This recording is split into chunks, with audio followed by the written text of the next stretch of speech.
What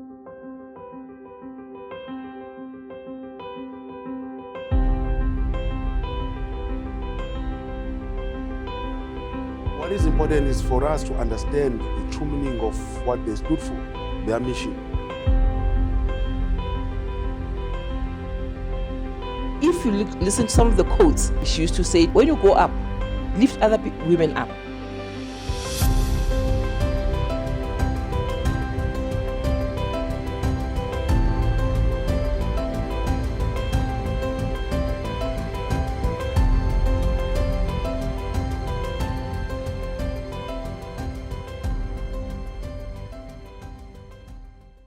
I am Tozama April Maduma, Senior Curator at the National Heritage and Cultural Studies Center, which is here at the University of Fort Hare. To talk about Mama Maxeke, I think one would have to first understand the worldview, of the time that she was born. Maxeke is born on the 7th of April in 1871 in Blankwater, which is about 25 kilometers from Fort Beaufort here in the Eastern Cape. Her father did not own the land in Blankwater. They were labor tenants. This is one interesting history about land distribution and identities in South Africa, because much of Maxeke's early life, she spent the first 5 years of her life in Blankwater, together with her younger sister, Kate Mannya, who later became Umama Kate Makanya.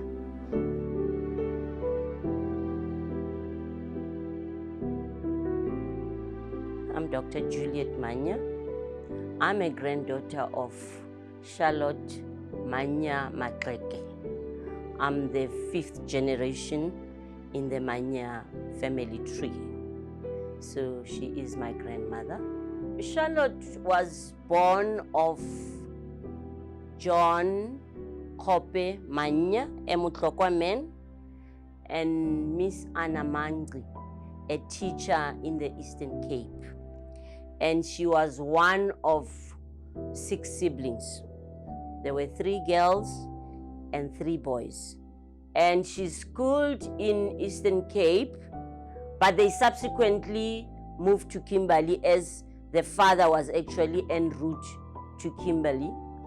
And that's where actually her career started.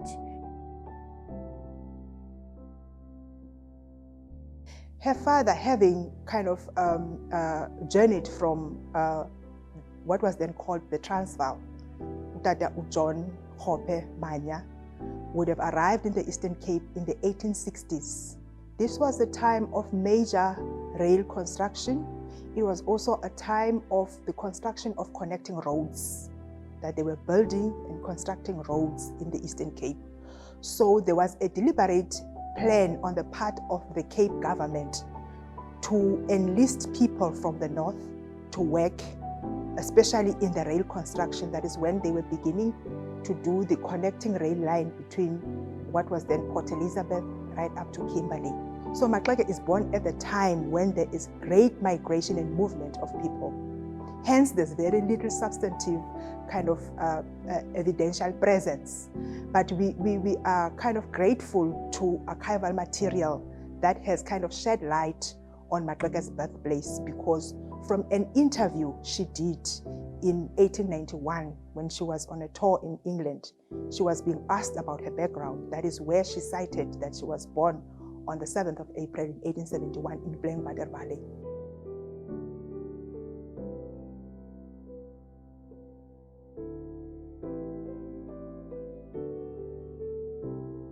Question about land dispossession, the fact that her family did not own the land, was a major influence and a conscientizing factor to her.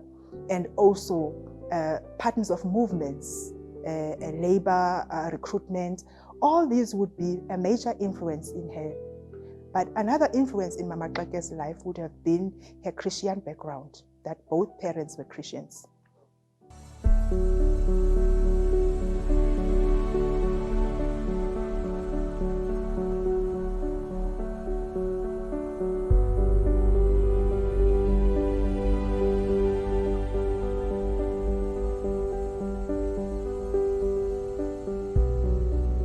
she and the other sister, Katie, joined what was called the Jubilee Choir, which was fortunate to be recognized and be sent to England.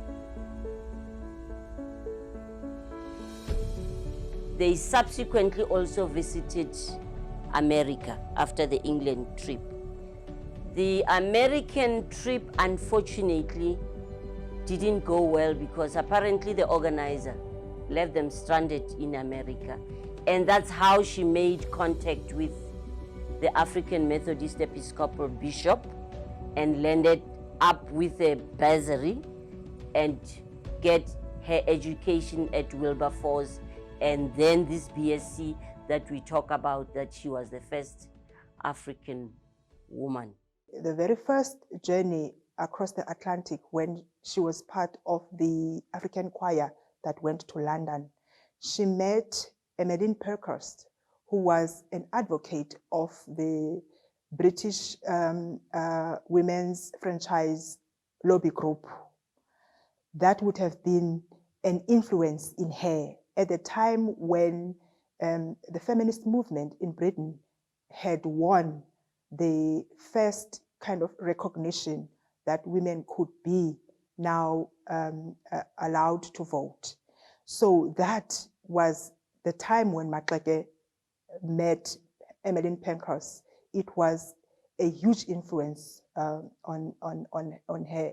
And when the idea of the African choir was kind of muted by the two musical directors, Walter Letty and John Balmer, who, by the way, would have abandoned the young Africans in London.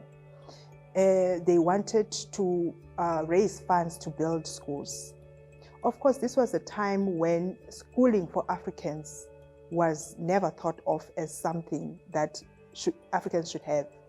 They were only encouraged to do manual labor. And the likes of Maxeke and others had a different view of education, that her philosophy of education was based on the idea that education should allow people to think freely, but also be able to do things with their bare hands. Now, outside the circles of the institution, the school, she's also introduced to an amazing group of African American women in the AMEC Church. They all from a very kind of a movement of early women movement among African Americans who had kind of defeated the odds, arising from slavery, acquiring education, being teachers, and leading in their various capacities in communities. So these are all influences on Maxeke.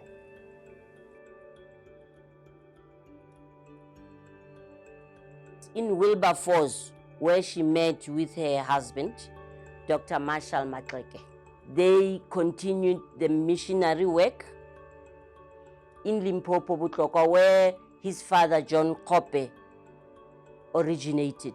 The chief there assisted them to build a school, but something that never materialized.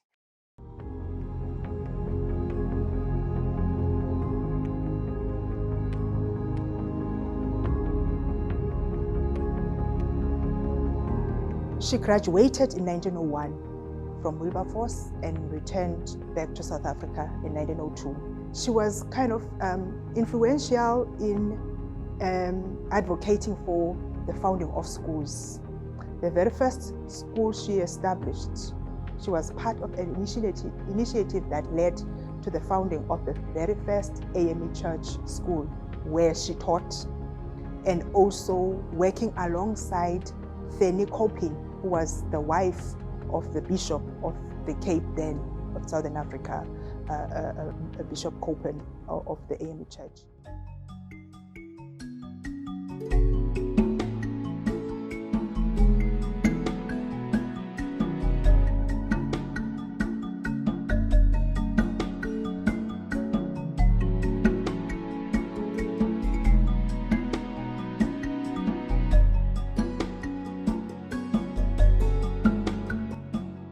I'm Dr. Ndlandla Watson, the newly appointed principal of Wilberforce Community College.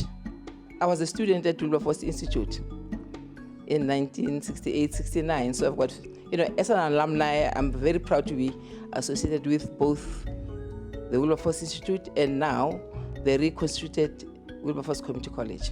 Wilberforce Institute has contributed immensely to the Everton community and the Valley at large.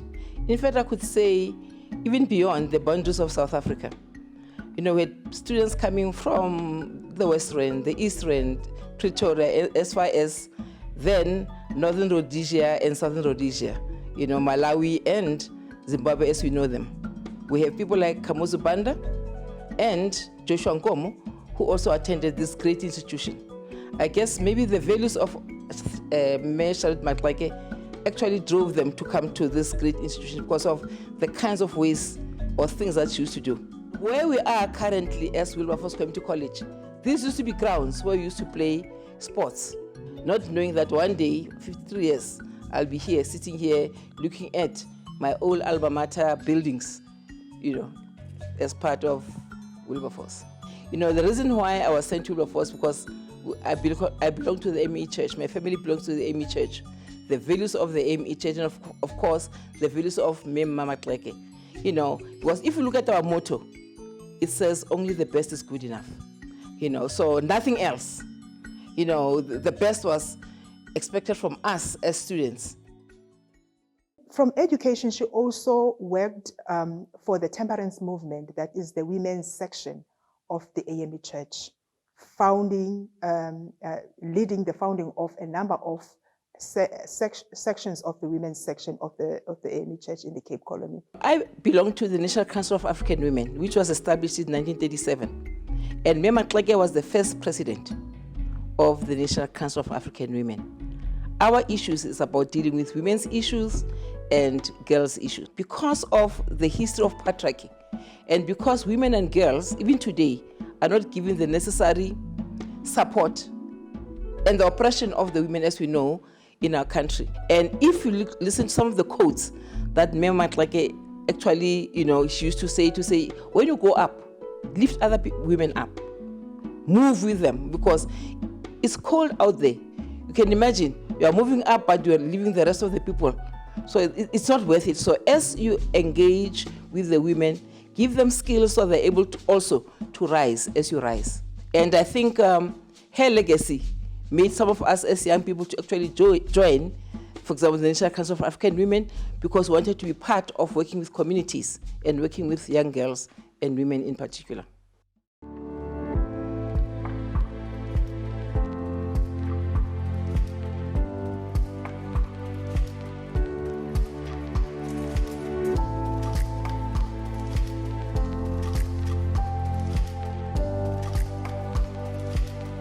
My name is Thulasizwe Makanya.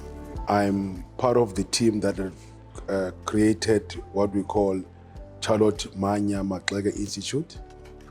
This is an entity that was created by 3 families that are connected with the name Charlotte Maxeke. First family being Maxeke, second being Mannya, and then the last leg of these families will be the Makanyas. Charlotte Maxeke will be defined differently by different people. To women of this country and the world, she was this fearless person who fought patriarchy head-on when it was not fashionable. To the academia, she was a towering figure. When it was not even fashionable, she had her own ideas of ideal society which she fought for. When we started this journey, it was 4 years ago, with an idea of starting an institute that will preserve the legacy of this icon, that will highlight her achievement, and also that will celebrate her history. We've got what we call Charlotte Maxeke Week during her date of birth, which is the 7th of April, where the main program is always what we call a memorial lecture. We have other programs around the Charlotte Maxeke Week. We also visit her last home, which is in Kliptown, here next to Soweto.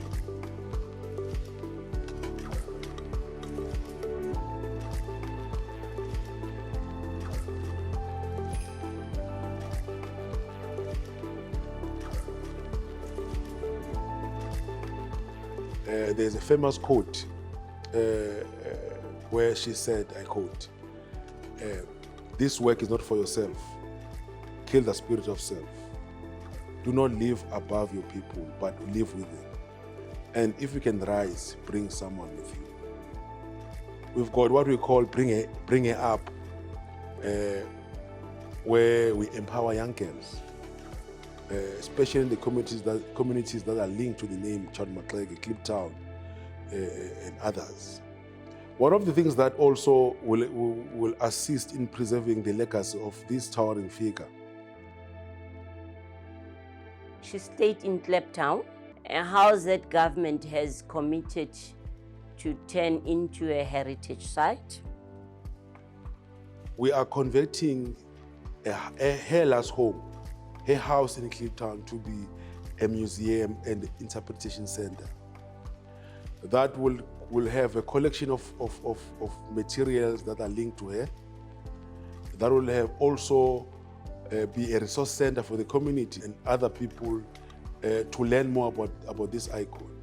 So we are at advanced stage on that mission, and we just hope that this will be her birthday present in 2022, and plans have started. So we think that it is important that we don't just only talk about legacy project outside her own space.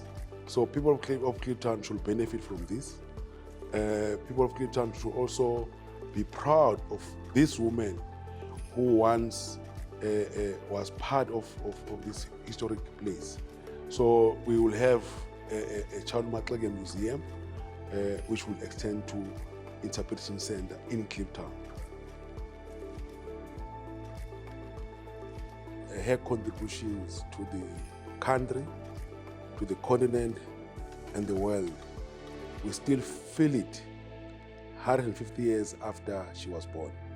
That is why even now we have what we call the Year of Charlotte Maxeke, declared by our government through the governing party, African National Congress.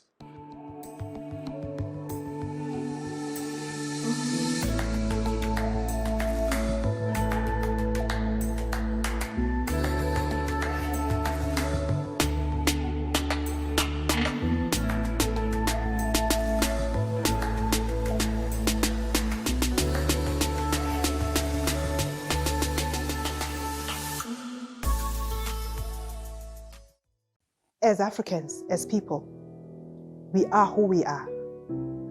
But we don't exist in an island. The basic lesson I take from her life story is that of affirming coexistence in society. And not only that, it is a coexistence that is premised on values of humanity, right? Respect, humility, and honesty, right? Now, where I get that element from Maxeke is from W.E.B. Du Bois' reflections on her, that quite often Maxeke was given funds to use for the benefit of people here at home. And those funds from within the AME Church to advance the work of the church.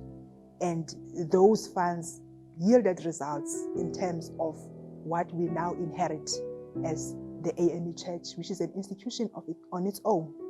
I think what is important is for us to understand the true meaning of what they stood for, their mission. Because it's no use for us to just celebrate for the sake of celebrating. It's no use for us to even repeat what they said through quoting what they said. It is important that when we honor them in a true sense, in understanding the real meaning of their struggle. Theirs was not about themselves. Theirs was about the people. They were for the people.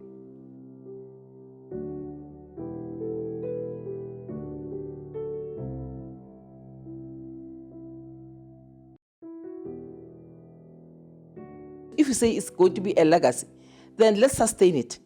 Let's make sure that Wilberforce is always in the hearts of the people of the Vaal, in particular of Everton, and all of us, because Charlotte Maxeke really awakened something in all the women that have heard about it to say, you know what, you can do it. You are equal in making sure that you've got opportunities. You've got talents. Use your talent, because I guess we're all gifted in various ways. So as women, if you can come together, let's make one big organization that can actually be progressive and make sure that we uplift the needs of women and of the country. Just in terms of where I think we missed Charlotte Maxeke's story, there seems to have been, I wouldn't say it's a deliberate act of silencing her, but I think understanding how our history is structured. What are the questions that animate the study of history in South Africa?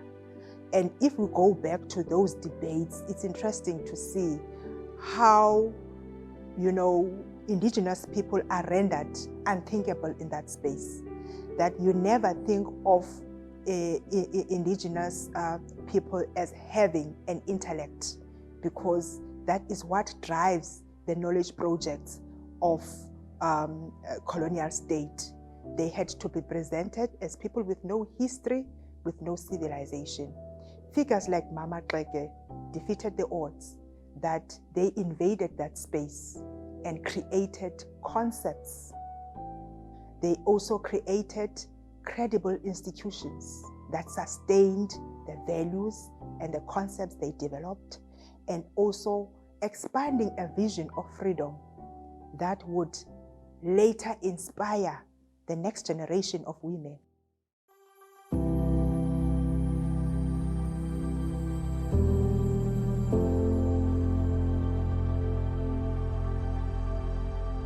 Certainly not enough is being done, but well, one has hope that this is a build-up to more being done to liberate women. There is no reason 150 years since she was on this earth that things are still the way they are. We still have to fight, we still have to raise our voices. Much still needs to be done, and continue the struggle. The struggle is still on. And I think if we really take this up, it will empower the girl child to know her rightful place in any sphere of life.